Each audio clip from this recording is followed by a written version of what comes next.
High to all, welcome to my channel study with Nancy. सभी को राम राम, सभी को सत श्री अकाल, सभी को गुड इवनिंग और सभी का स्वागत है हमारे चैनल के ऊपर और सभी को खम्मा घड़ी। आज जो है वो हमने आप सभी को पता है कि हमारी जिला दर्शन की सीरीज चल रही थी। उस सीरीज में जो है वो हम आज अगला डिस्ट्रिक्ट यानी कि डीडवाना कुचामन जिले के बारे में पढ़ेंगे। लेकिन इस जिले के बारे में पढ़ने से पहले मैं आपको बता दूं कि मेरा जो टेलीग्राम चैनल जो है वो आप ज़रूर ज्वाइन कर लेना, क्योंकि मेरे क्लास का लिंक, मेरी क्लास की पीडीएफ ही, मेरे नोट्स जो हैं वो आप सभी को मेरे टेलीग्राम चैनल पे मिल जाते हैं। तो आप टेलीग्राम चैनल ज़रूर ज्वाइन कर लेना और टेलीग्राम चैनल का लिंक जो है मैं आपको कमेंट बॉक्स में पिन कर दूँगी, वहाँ से ज्वाइन कर लेना। या फिर जो चैनल का नाम जो है स्टडी विथ नैंसी, उसी के नाम से टेलीग्राम चैनल है, तो आप वहाँ से जो है वो ज्वाइन कर लेना। आज जो है वो हम पढ़ेंगे डीडवाना कुचामन जिले के बारे में, यानी कि डीडवाना कुचामन जिले में क्या क्या फैक्ट्स आ जाते हैं। आज हम इन सभी के बारे में पढ़ेंगे, तो आप ध्यान से बोर्ड पे देखिए। तो सबसे पहले हमने जो है वो जितने भी जिलों के बारे में पढ़ा है, तो सबसे पहले हमने यही बात की कि उसमें उपखंड कितने आते हैं, तहसीलें कितनी आती हैं, जलवायु कैसी आती है, अल्प अवधि तक दक्षिण पश्चिम मानसून से 33 सेंटीमीटर, बहुत कम वर्षा होती है, 33 सेंटीमीटर वर्षा होती है। यानी कि अल्प अवधि के लिए जो वो दक्षिण पश्चिमी मानसून से 33 सेंटीमीटर जो है ये वर्षा होती है, बहुत कम वर्षा यहाँ पे होती है। नेक्स्ट अगर हम बात करें तो यहाँ पे जो है वो और क्या क्या फैक्ट्स बन जाते हैं, तो एक जो है वो हम इसकी स्थापना के संबंध में बातें देखेंगे, यानी कि कुछ जो है वो डीडवाना जिले की स्थापना के संबंध में कई प्रावधान आ जाते हैं, उसके संबंध में देखेंगे कि डीडवाना की जो वो स्थापना कैसे हुई थी। तो अब हम देखते हैं कि डीडवाना की स्थापना कैसे हुई थी।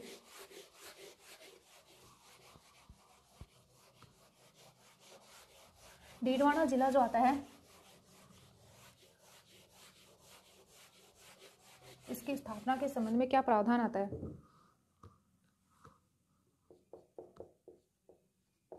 स्थापना तो 34 यानी कि 43 ईसा पूर्व है, 43 ईस्वी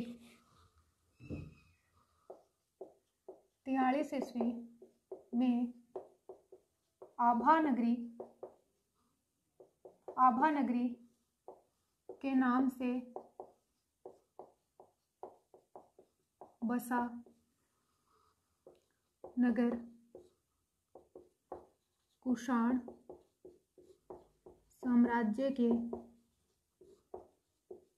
अधीन था। और यहाँ पे जो वो क्षत्रप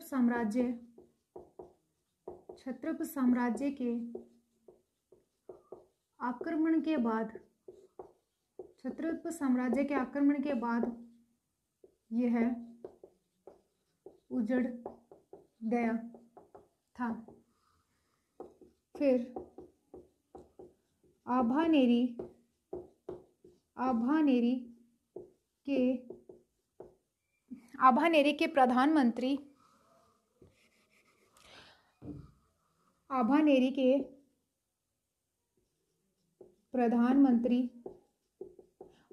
के प्रधानमंत्री शेषराम माहेश्वरी के पुत्र डीडू साहा के द्वारा इसका निर्माण किया गया। यानी कि आभानेरी के नाम से पहले बसा हुआ था। फिर जो है वो यहाँ के प्रधानमंत्री शेषराम माहेश्वरी के पुत्र डीडू साहा जो आते हैं, उनके द्वारा जो है वो डीडवाना क्या निर्माण किया गया था, इसको बसाया गया था। नेक्स्ट अगर हम बात करते हैं तो डीडवाना जो आता है, डीडवाना निरंजनी संप्रदाय व माहेश्वरी समाज के उद्गम स्थली और जो है वो देश के जो बड़े बड़े उद्योगपति जो आते हैं, देश के बड़े उद्योगपतियों व बागड़, यानी कि देश के बड़े बड़े उद्योगपति और बागड़ परिवार का जो वो गृह नगर है, बागड़ परिवार का गृह नगर है। देश के बड़े बड़े उद्योगपति और वागड़ परिवार का जो वो गृह नगर जो आता है वो डीडवाना आता है। डीडवाना के संबंध में ये बातें आ जाती है कि ये जो है वो हमारा जो मारवाड़ और जो बीकानेर और शेखावाटी रियासतें जो आती हैं इनके संगम स्थल के ऊपर जो वो डीडवाना बसा हुआ है, यानी कि जोधपुर, मारवाड़, बीकानेर, शेखावाटी रियासतों के संगम पर डीडवाना बसा हुआ है, हो गया। यानी कि आज़ादी से पूर्व जो था ये मारवाड़ रियासत के अधीन था, लेकिन जब आज़ादी के बाद में जो इसको नागौर रियासत में मिला लिया गया था, अब ये जो वो एक अलग अलग जिला बन गया है। जोधपुर, मारवाड़, बीकानेर, शेखावाटी रियासतों के संगम पर जो वो डीडवाना बसा हुआ है। डीडवाना निरंजनी संप्रदाय, माहेश्वरी समाज के उद्गम स्थली और देश के बड़े बड़े उद्योगपति और वागड़ परिवार के गृह नगर के नाम से जाना जाता है। फिर यानी कि ये जो था वो पहले कुषाण साम्राज्य के अधीन था। डीडवाना जो था वो 43वीं ईस्वी में आभानेरी के नाम से जो वो बसा था, आभानेरी, आभा नगरी के नाम से जो वो बसा था, और फिर जो है वो ये कुषाण साम्राज्य के अधीन था। फिर क्षत्रप साम्राज्य का जो है वो यहाँ पे आक्रमण हुआ, जिसकी वजह से ये पूरी तरह से उजड़ गया था। लेकिन वापस से जो है वो आभा नगरी के जो वो प्रधानमंत्री शोभा राम जो माहेश्वरी जो आते हैं उनके बेटे आते हैं डिडू शाह ने जो वो अपने नाम से जो वो डीडवाना नगर की स्थापना करी थी। उसके बाद में जो वो ये डीडवाना का पूरा जो है वो प्राचीन इतिहास आता है जो आपके लिए इंपॉर्टेंट हो जाता है। नेक्स्ट अगर हम बात करते हैं राजस्थान स्टेट केमिकल्स वर्कर्स, यानी कि अब हम जो थोड़ा उद्योग के संबंध में बात करेंगे। यानी कि अगर हम बात करें Rajasthan state chemicals workers,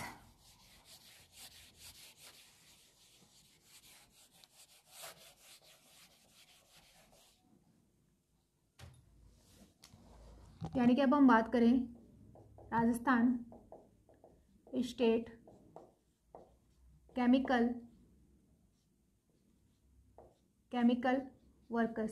Rajasthan state chemical workers जो आता है इसकी स्थापना जो थी वो कब करी गई थी? तो स्थापना तो 1960 में कर दी गई थी, लेकिन इसने कार्य करना कब शुरू किया था? तो इसने कार्य करना शुरू किया था 1964 में। जब कार्य करना 1964 में शुरू किया था तो ये सरकारी संस्था थी, यानी कि ये प्राइवेटलाइजेशन नहीं हुआ था, ये सरकारी संस्था के रूप में कार्य कर रही थी।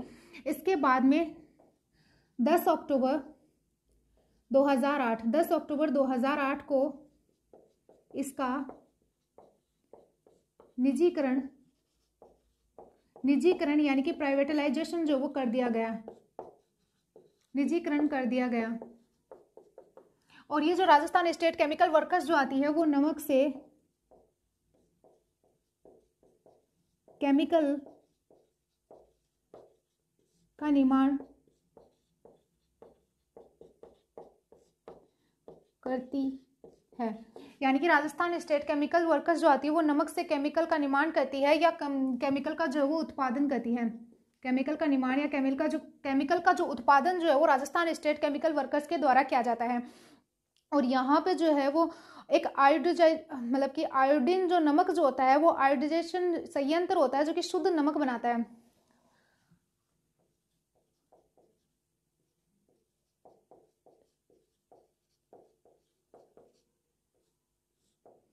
यानी कि एक विधि होती है जिसका नाम आता है, वापस गलत लिख दिया,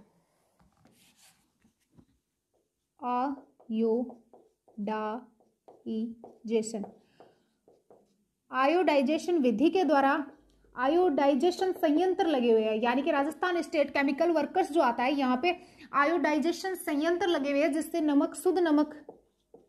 शुद्ध नमक बनाया जाता है। यानी कि यहाँ पे जो है वो आयोडाइजेशन संयंत्र लगे हुए हैं जिससे कि शुद्ध नमक बनाया जाता है। नेक्स्ट अगर हम बात करें तो हमने जो है वो इसमें झील व नदियों के बारे में बात कर ली। अब हम नेक्स्ट बात करते हैं कि यहाँ पे जो है वो एक फूल बावड़ी आती है। यानी कि यहाँ पे एक फूल बावड़ी आती है और ये फूल बावड़ी कहाँ पे आती है? तो छोटी खाटू छोटी खाटू डीडवाना कुचामन में जो वो फुल बावड़ी आती है। डीडवाना कुचामन में जो ये फुल बावड़ी आती है। नेक्स्ट अगर हम बात करें तो यहाँ पे मेला भरता है। मेले के संबंध में अगर हम बात करें तो एक मेला भरता है जिनका नाम आता है तेजाजी पशु मेला। और ये तेजाजी पशु मेला जो आता है वो कहाँ पे भरता है, तो ये परबतसर डीडवाना कुचामन में ही भरता है अब वर्तमान समय में। पहले ये जो था वो नागौर में भरता था, लेकिन अब जो है वो करेक्शन कर लेना, तो ये कहाँ पे भरता है, तो परबतसर में ये मेला भरता है। और ये मेला कब भरता है, तो ये मेले का आयोजन कब किया जाता है, भाद्रपद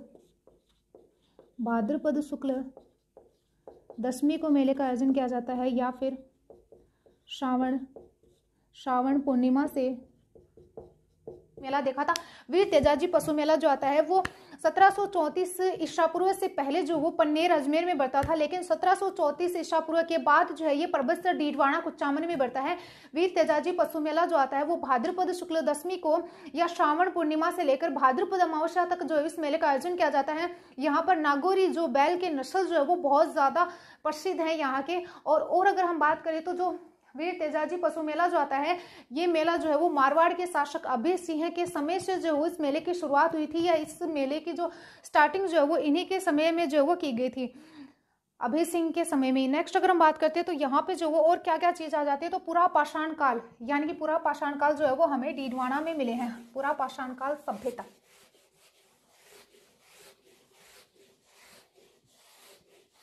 यानी कि एक और फैक्ट्स के बारे में अगर हम बात करें तो पूरा पाषाण काल स्थल, पूरा पाषाण काल स्थल, पूरा पाषाण काल स्थल जो आता है वो कहाँ पे आता है, तो ये डीडवाना कुचामन में आता है। यानी कि पूरा पाषाण काल स्थल जो आता है वो डीडवाना व कुचामन में आता है। ठीक है, यहाँ पे जो है वो हाथ से बने हुए कुछ जो वो औजार प्राप्त हुए हैं, यानी कि हाथ से बने औजार प्राप्त हुए हैं, हाथ से बने औजार प्राप्त हुए हैं, हाथ से बने औजार प्राप्त हुए हैं। और एक और जो है वो यहाँ पे सभ्यता है, गुप्तकालीन सभ्यता, गुप्तकालीन सभ्यता। और ये जो गुप्तकालीन सभ्यता जो आती है वो छोटी खाटू डीडवाना कुचामन में 4वीं-5वीं शताब्दी में जो है वो ये सभ्यता पर जो है यहाँ पर 4वीं-5वीं शताब्दी के अवशेष जो है वो इस सभ्यता में हमें मिले। गुप्तकालीन सभ्यता जो आती है वो छोटी खाटू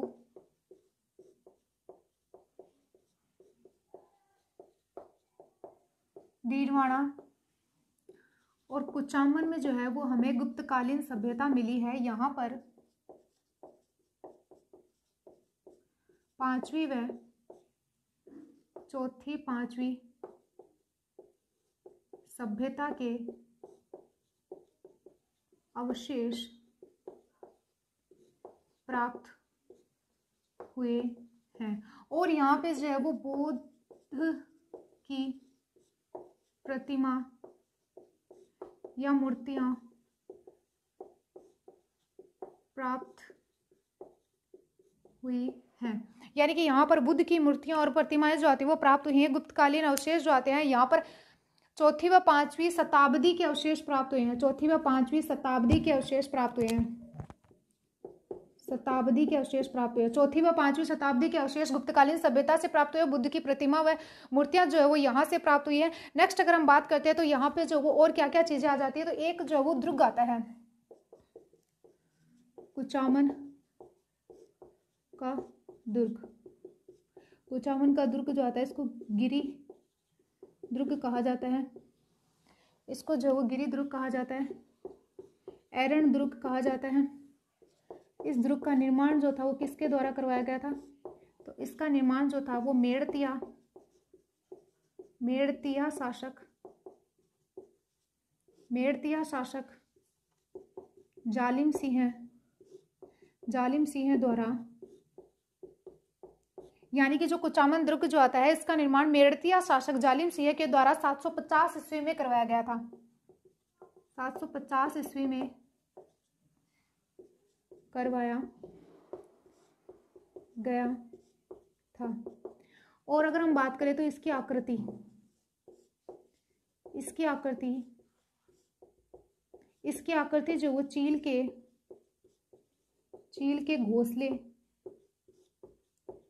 के घोंसले के समान आती है। यानी कि कुचामन का दुर्ग जो आता है इसकी आकृति चील के घोंसले के समान आती है। और एक क्वेश्चन बन जाता है जो कि सभी कंपटीशन एग्जाम में इससे पूछ लेते हैं कि ये जागीरी किलों का सिरमौर कहलाता है। जागीरी दुर्गों का या जागीरी किलों का सिरमौर किस दुर्ग को कहा जाता है? तो वो कुचामन का दुर्ग आता है। तो इसको क्या कहा जाता है? जागीरी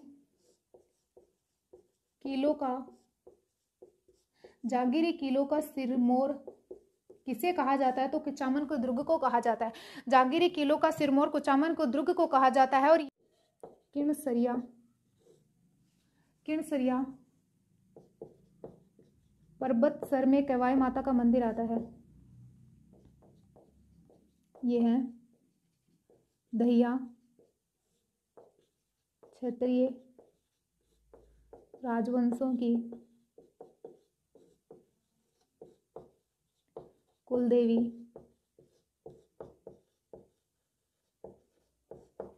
कुलदेवी है। दादीच ब्राह्मणों की या दहिया क्षत्रिय राजवंशों की कुलदेवी जो आती है वो कैवाई माता आती है। इनका मंदिर किणसरिया पर्वत से डीडवाना व कुचामन में आता है। इनके मंदिर का निर्माण जो था वो चौहान शासक दुर्लभ राज के सामंत चचक देव के द्वारा करवाया गया था। यानी कि इनके मंदिर का निर्माण किसके द्वारा करवाया गया था? तो चौहान शासक दुर्लभ देव के सामंत चचक चौहान वंश के शासक दुर्लभ राज के सामंत चचक देव के द्वारा करवाया गया था। यानी कि दुर्लभ राज के सामंत चचक देव के द्वारा 999 ईस्वी में करवाया गया था। और अगर हम बात करें तो इसमें 1121 सीढ़ियां आती हैं। इससे प्राप्त शिलालेख से सांबर के चौहानों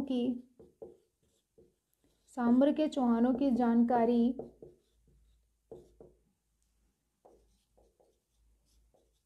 प्राप्त होती है। यानी कि इससे प्राप्त शिलालेख जो थे उनसे हमें सांबर के चौहानों की जानकारी प्राप्त होती है। नेक्स्ट अगर हम और बात करें तो एक जो आता है वो एक फैक्ट और देख लेते हैं और बाकी हम जो वो अगले वीडियो में डिस्कशन करेंगे।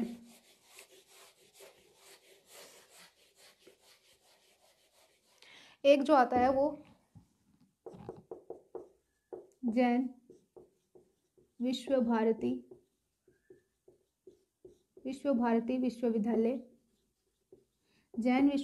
विश्वविद्यालय आता है। और ये विश्वविद्यालय जो आता है वो लाडनू डीडवाना कुचामन में आता है। और इसका निर्माण यानी कि इस विश्वविद्यालय का निर्माण 1991 में तुलसीदास द्वारा किया गया था। इसका प्राचीन नाम क्या आता है? इस विश्वविद्यालय का प्राचीन नाम जो आता है वो जैन विश्व भारती संस्थान आता है। यानी कि जैन विश्व भारती विश्वविद्यालय जो आता है, जैन विश्व भारती विश्वविद्यालय की स्थापना 1991 में आचार्य तुलसी के द्वारा की गई थी। तुलसीदास जी के द्वारा की गई थी। तुलसीदास कुछ मतलब